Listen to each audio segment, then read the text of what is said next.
A felted rope is a handy thing. If you do felting long enough, you will find that you need one of these for either a closure on a garment to tie it, or a handle for a bag, or you might want to try making bracelets or necklaces out of it. Either way, it's a very useful thing to know how to do. And also it's very simple. What you need is printed on the website under the supplies list page, but I'll go over it real quick. You need hot soapy water in a spray bottle, bubble wrap, wool roving, and a towel.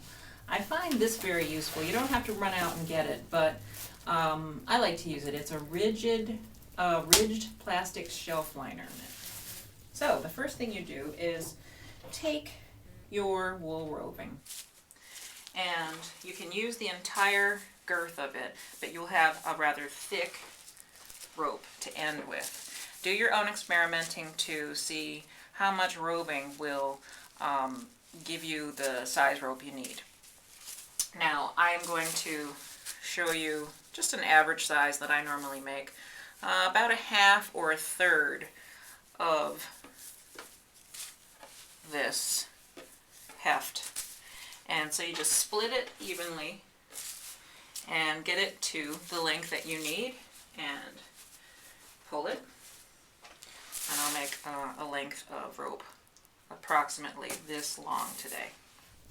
You may add other colors into the roving, up and down the length of it, or barber pole it, however you wish to do.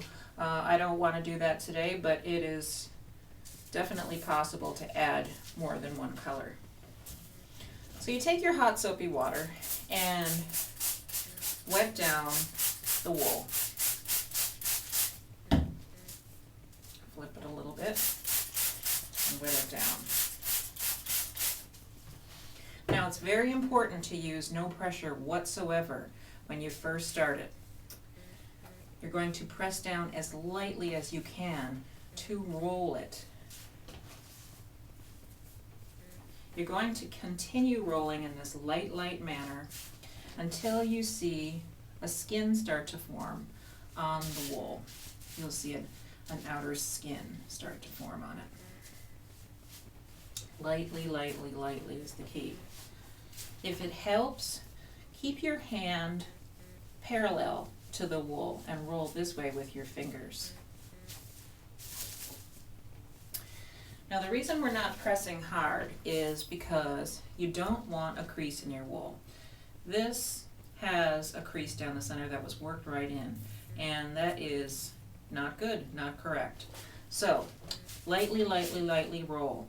If you start to see a crease start to form, just continue with the light rolling and it will eventually work itself out. And it's a good idea to put down a damp towel or a skid-free mat under the bubble wrap so to keep it in place for you.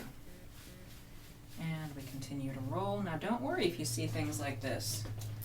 If you're not pressing down too hard, you have nothing to worry about.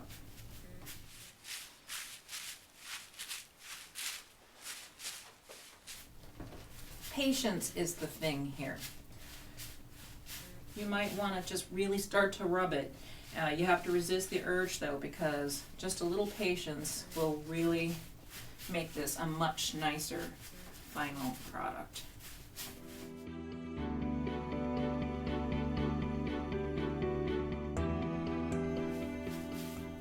You'll feel it gradually starting to get firmer and less fragile. As you can see, it's not very wet and it's not very saturated with water to the point where water is just oozing out all over the place. It's really only on the surface for right now.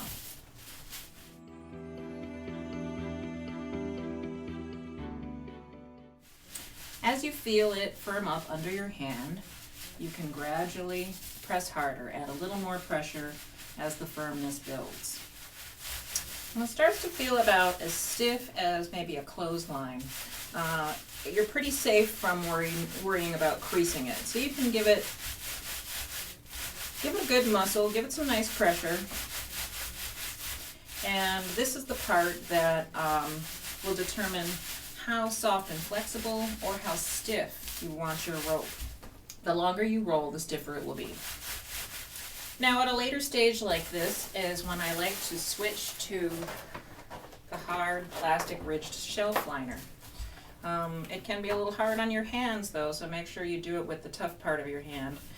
And it really gives a nice hard surface for the felt to rub up against. So after you've felted it to your satisfaction, take it to the sink and rinse it out very well to get the soap out of it. And you might have sort of a rumpled effect from wringing out the water, so you can give it another rub on the plastic wrap here, and also you can blot it with water, and to get it more straight, you can kind of stroke it and pull it to give it a straighter effect. And there's your felted rope.